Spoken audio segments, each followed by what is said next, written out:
What's up, Adventure fam? Today we are going to Eagle Rock Trail out in Warner Springs, California, and wow, it looks like an eagle. Yeah.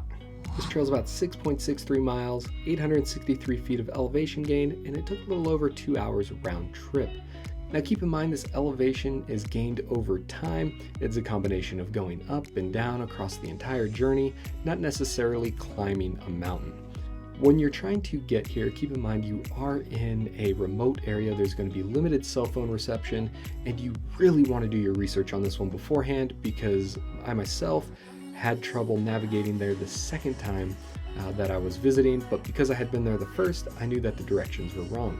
When I plugged in the GPS coordinates, it actually wanted to take me to an adjacent road that happened to be 45 miles away, so I wouldn't have actually been going to Eagle Rock Trail. I would have been going wherever that was. You can either load it by the GPS coordinates that All Trails gives you, or you can look up the Warner Springs Fire Station. When you get to the Warner Springs Fire Station, you're literally just going to be parking on the road across from it, and the trail entrance will be right next to the fire station itself. Make sure to pay attention to the parking signs. You are not able to park everywhere, mostly just on the side of the road.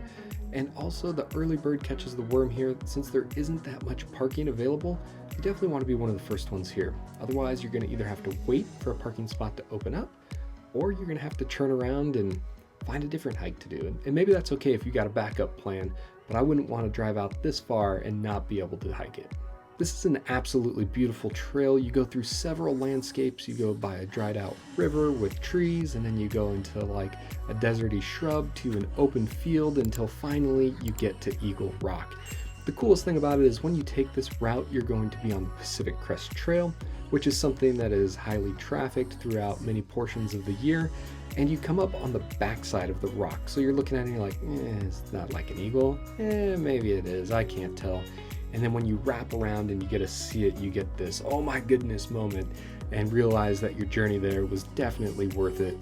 Start taking some pictures so you can show all your friends. It's important to note that there is a lot of exposure on this trail, especially on the second half. There will be absolutely no shade for you, and there will also be nothing to block the wind. So in my case, I went during a colder time, but the wind was whipping.